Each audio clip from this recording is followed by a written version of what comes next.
Hello दोस्तों, तो हमारा आज 11 का तड़का का जो पहला सवाल है वो है प्रथम जूट आयोग की स्थापना रेसरा में कब की गई थी।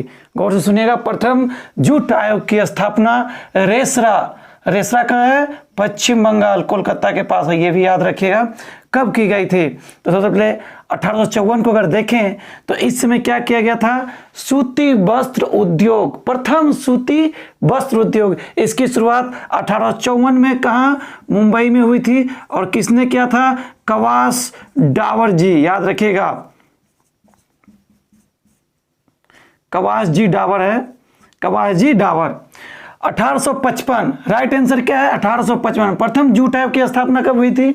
1855 में। अब बात करते हैं हम लोग 1837 की। 1837 में क्या हुआ था? प्रथम एल्यूमिनियम कहां पर हुई थी? जेके नगर। कहां पे है? वेस्ट बंगाल में है। ये भी इंपॉर्टेंट है, ये भी याद रखिएगा। अब बात करते हैं हम लोग 1926 में क्या हुआ था? प्रथम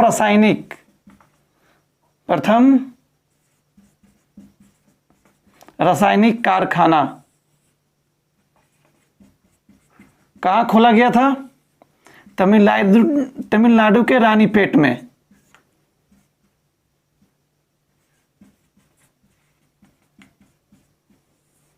समझ गए? चलिए दूसरा क्वेश्चन है, सर्वाधिक पित्रा दोयला प्रयोग किस मुगल शासन के काल में किया गया था? सर्वाधिक पित्रा दोयला क्या होता है? सफेद संगमरमर पे जो हम लोग नक्काशीदार जरी सजाते हैं उसे कहते हैं पित्रा दोयला का कला। तो पहली बार किया गया था, वो किया गया था कहाँ? जहांगीर के काल में। याद रखिएगा, पहली बार जहांगीर के काल में। कई बार ये क्वेश्चन पूछा गया है कि पित्रा दोयला पहली बार कहाँ किया था? जहांगीर के शासनकाल में हुआ था। इसका एक उदाहरण लेते हैं, एतामुद्दौला का मकबरा। एतामुद्दौला का मकबरा। एतामुद्दौला जो थे वो जहांगीर के ससुर थे, नूरजहां के पापा।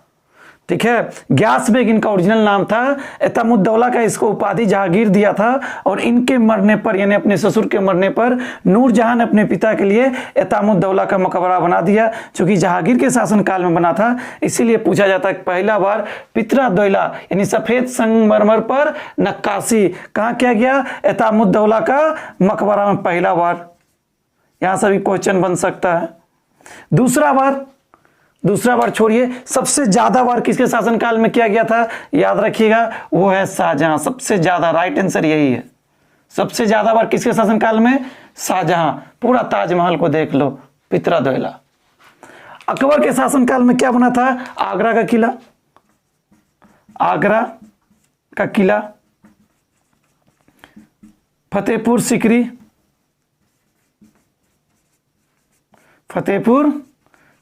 सीकरी, बुलंद दरवाजा,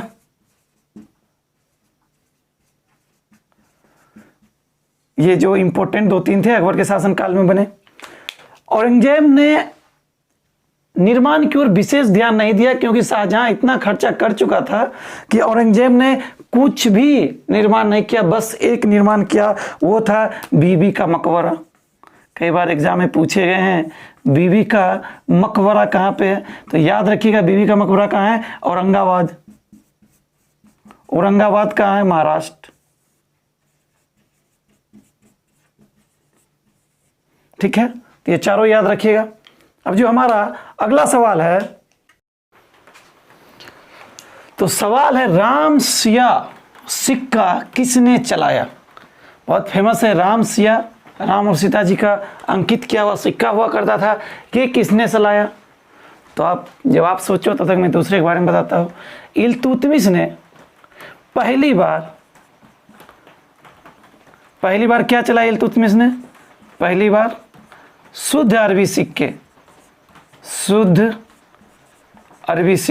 किसने चलाया? अरबी सिक्के इल्तुतमिश ने चलाया, याद रखिएगा। दूसरा है जहांगीर ने एक सिक्का चलाया था जो नूर ए अक्सा हुआ करता था। कौन सा? बहुत इंपॉर्टेंट है, नूर ए अक्सा। नूरजहां इसकी बीवी थी, तो उसी के नाम पे नूर ए अक्सा चला दिया। इसमें पति पत्नी यानी जहांगीर और नूरजहां का फोटो हुआ करता था, जिसमें नूरजहां जाम के प्याले के साथ खड़ी थी। तो नूर अक्सा किसने चलाया? जहांगीर ने। पहली बार शुद्ध अरबी सिक्के जीतल किसने चलाया? इल्तुतमिश ने। अकबर ने क्या चलाया था? तो राइट आंसर आपका है राम सिया। किसने चलाया था? अकबर। मोस्ट इंपॉर्टेंट, राम सिया सिक्का किसने चलाया? अकबर ने चलाया। विजयनगर साम्राज्य की मुद्रा पैगोडा थी, याद रखिएगा, मोस्ट इंपॉर्टेंट है। विजयनगर साम्राज्य की मुद्रा क्या थी? पैगोडा थी। और हुन पूछ दिया जाए, बहमनी साम्राज्य, विजयनगर, पैगोडा। चलिए अगला सवाल आप लोगों का है, पीसीआर तकनीक के जनक कौन है? पीसीआर जो आरटीपीसीआर अभी कोरोना के लिए चल रहा है ना, तो पीसीआर टेक्नोलॉजी के जनक कौन थे? तो आप लोग आंसर बताइए। तो मैं एलेक्स जेफरी के बारे में बताता हूं। एलेक्स जेफरी को भारत में वर्ल्ड लेवल पे डीएनए फिंगरप्रिंटिंग, याद रहिएगा,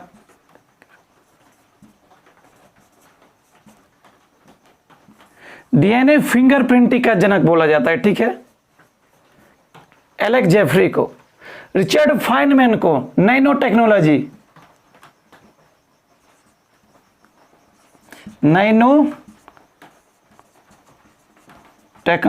के जनक बोला जाता है। किसको? तो याद रखिएगा, नैनो टेक्नोलॉजी के जनक रिचर्ड फाइनमैन को। कैरी मुलिस को जाना जाता है पीसीआर के लिए, याद रखिएगा, मोस्ट इंपोर्टेंट है, अभी एग्जाम में पूछा जा सकता है क्योंकि करंट से रिलेटेड है। तो याद रखिएगा, कैरी मुलिस को पीसीआर तकनीक के जनक के रूप में जाना जाता है, ठीक है। अब अगला सवाल आप लोगों के लिए जो है,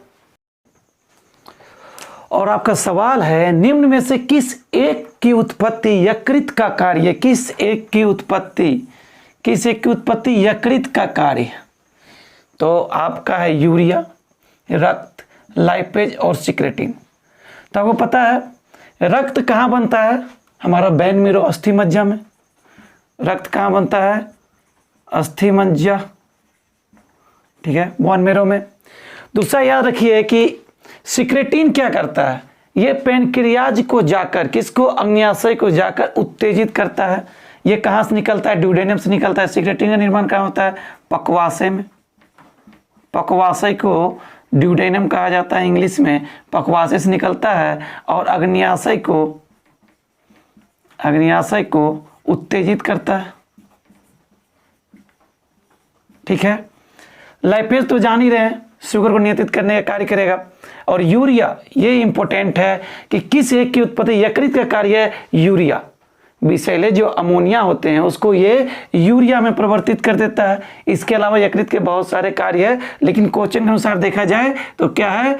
विषाक्त अमोनिया को यूरिया में कौन परिवर्तित कर देता है? यकृत कर देता है। ग्लूकोज को ग्लाइकोजन में कर देता है। कुछ बचे हुए प्रोटीन का भी ये संश्लेषण कर देता है। इसके अलावा इससे पित्त का स्रवण होता है, जो कि एंजाइम ना होते हुए पाचन में सहायक होता है। तो ये हो गए इसके। अब बात करते हैं किस संविधान संशोधन में सहराज्य को जोड़ा गया? मौलिक संविधान में सहराज्य नहीं था, इसे बाद में जोड़ा गया। तो कब जोड़ा गया? तो आपका आंसर होना चाहिए 35वां संविधान संशोधन 1975। इसमें इसको जोड़ा गया, ठीक है, जोड़ा गया। अब सवाल आता है हटाया कब गया? तो इसमें क्या किया? हटा दिया गया। सिक्किम को सहराज्य के तहत 1975 में सहराज्य एसोसिएट स्टेट के तहत जोड़ा गया। और जब सिक्किम बोला कि हम पूर्णतः भारत में विलय चाहते हैं, तो फिर इसे सहराज्य को क्या कर दिया गया? हटा दिया गया। कब? 36वां संविधान संशोधन 1975 द्वारा। 24वां संविधान संशोधन आप लोग को कब हुआ था? 1970 में हुआ था। इसमें क्या बोला गया था कि संविधान संशोधन बिल को अनिवार्य रूप से राष्ट्रपति को स्वीकार करना होगा। इसके अलावा यह मौलिक अधिकार में संसद को संशोधन करने का अधिकार भी देता है, ठीक है। तो ये दोनों इसे याद रखना है। 42वां संविधान संशोधन के बारे में क्या बोला जाए? जितना बोला जैसे तो एक तरह से मिनी कॉन्स्टिट्यूशन बोल सकते, इतने सारे इसमें सुधार कर दिए गए थे। इंपोर्टेंट रखिएगा, ये प्रस्तावना में 3 शब्द जोड़े गए: समाजवाद, धर्मनिरपेक्ष, एकता और अखंडता। दूसरा, इसमें शिक्षा हो गया, वन हो गया, जनसंख्या नियंत्रण हो गया, ये राज्य सूची के विषय थे। इसे लाकर कहाँ खड़ा कर दिया गया? समवर्ती सूची में, ठीक है। इसके अलावा लोकसभा और विधानसभा कार्यकाल 5 वर्ष से 6 वर्ष कर दिया गया था। हमारे 10 मौलिक कर्तव्य को इसी समय जोड़ा गया था। तो इसके बहुत सारे हैं, इसमें किसी अलग वीडियो में पूर्णतः बनाया जाएगा। अभी बस इतना याद रखिए कि इससे बहुत सारे हैं, इससे ये हो गया, इसमें हटा दिया गया, इसमें जोड़ दिया गया। अब आपका अगला सवाल है, और आपका सवाल है दक्षिण का द्वार, दक्षिण का द्वार किस दर्रे को कहा जाता है? मोस्ट इंपोर्टेंट एग्जाम में पूछ लिया जाएगा, दक्षिण का द्वार किस दर्रे को कहा जाता है? तो याद रखिएगा दक्षिण का द्वार बोला जाता है बुरहानपुर को। तो राइट आंसर क्या हो जाएगा? बुरहानपुर। गोमर दर्रा कहाँ स्थित है? राजस्थान में स्थित। उदयपुर को किससे? मारवाड़ वाले क्षेत्र से जोड़ता है। थार घाट आपको पता है मुंबई टू, अगर हमें मुंबई से नासिक या उत्तर भारत जाना है तो हम ये दर्रा पकड़ लेंगे। और भोर घाट सबसे ऊंचा है, दक्षिणी सह्याद्री की सबसे ऊंचा दर्रा कौन सा है? भोर घाट। ये मुंबई को किससे जोड़ता है? पुणे से जोड़ता है, मुंबई को पुणे। ठीक है, अगला सवाल है अधिकतम सामाजिक कल्याण का सिद्धांत किसने दिया था? ऐसा सिद्धांत जिसमें सबसे ज्यादा सामाजिक कल्याण हो सके वो सिद्धांत किसने दिया था? पहले बात कर लेते हैं किसने क्या दिया था। ब्याज की तरलता, ब्याज की तरलता सिद्धांत ये कौन दिया था? किन्स ने दिया था? मार्शल।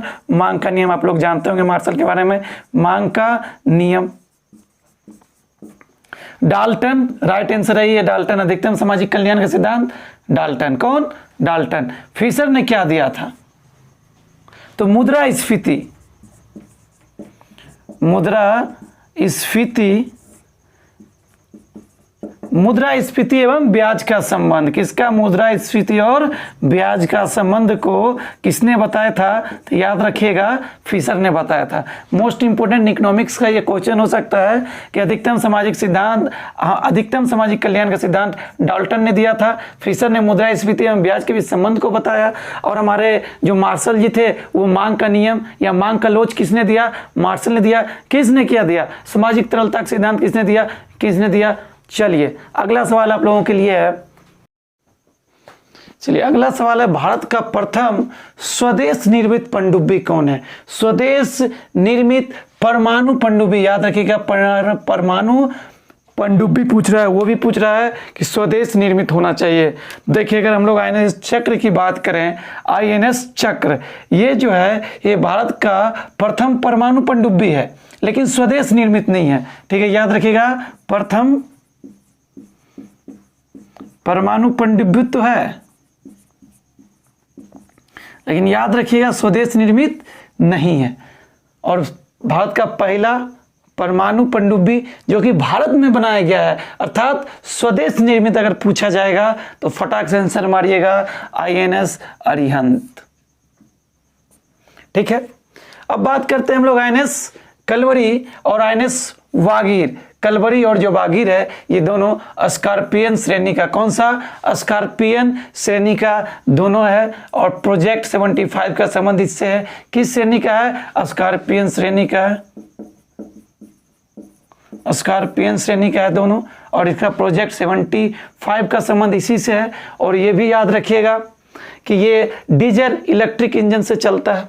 ठीक है, अब अगला सवाल करते हैं, कृषि संजीवनी वैन की शुरुआत किस राज्य ने की है? ये करंट अफेयर का क्वेश्चन है, किस राज्य ने की है? तो आपको पहले ये देख लीजिए, पश्चिम बंगाल एक योजना चलाई है जिसका नाम है कमई धर्म योजना। याद रखिए कौन सी योजना? कमई धर्म योजना, इंपॉर्टेंट है। पश्चिम बंगाल सरकार 2 लाख बेरोजगार युवक को मतलब रोजगार लेने के लिए कि मोटरसाइकिल मिल जाएगा तो कुछ काम धंधा कर लेंगे, क्या करेगा? मोटरसाइकिल खरीदने के लिए पैसे दिए जाएंगे। किसमें? कमई धर्म योजना। किसकी योजना है? पश्चिम बंगाल की। महाराष्ट्र एक बहुत महत्वपूर्ण योजना चला रहा है जिसका नाम है महापशुधन। क्या नाम है? महापशुधन संजीवनी योजना, संजीवनी योजना। ठीक है, इसमें घर घर जाकर पशुओं को इलाज किया जाएगा। ठीक है, घर घर जाके पशुओं का इलाज किया जाएगा। केरल ने एक योजना चलाया जिसका नाम है परिवर्तन योजना। कौन सा? परिवर्तन योजना, परिवर्तन योजना। इसका संबंध किससे है? मछुआरों को सहायता देना है, उनकी आजीविका के लिए उन्हें प्रोन्नति करना है। तो केरल का परिवर्तन योजना मछुआरों से संबंधित है, केरल राज्य चला रही है। Karnataka is right answer. कृषि संजीवनी वैन की शुरुआत कर्नाटक राज्य द्वारा की गई है और इसमें घर घर जाकर मिट्टी जांच के लिए ली जाएगी। तो याद रखिए कृषि संजीवनी वैन कर्नाटक। ठीक है, अब हमारा अगला सवाल जो मैथ का होगा वो,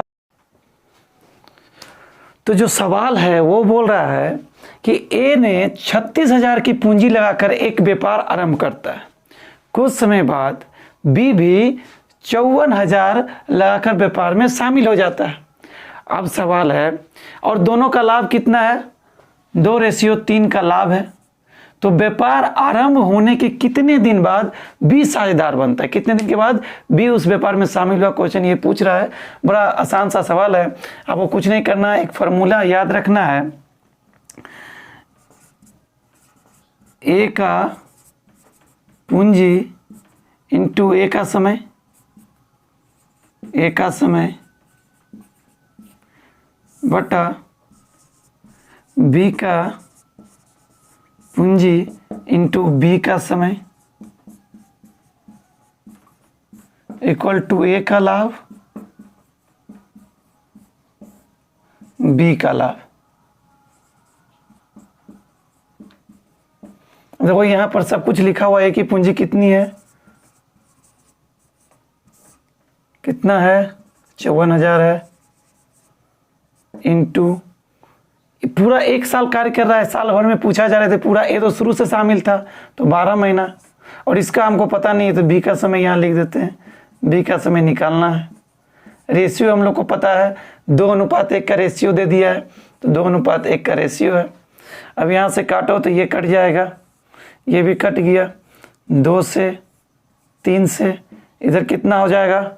24, इधर कितना?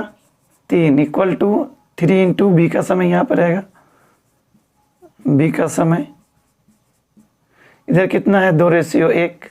अगर ये इधर चल जाए, ठीक है, तो ये 24 ही रह जाएगी। ये इधर ले आते हैं तो ये हो जाएगा 6, और इसको ऊपर भेज देते हैं तो बी का समय, बी का समय 4 बार में काट दिया तो हमारा आंसर हो गया 4 माह। ठीक है, तो ये हमारा आंसर हो गया ये वाला। ठीक है, आशा करते हैं ये सेट आपको अच्छा लगा हो। अच्छा लगा हो तो लाइक करें, सब्सक्राइब करें, शेयर करें। फिर मिलते हैं किसी दिन 11 के तड़का के साथ। तब तक के लिए जय हिंद।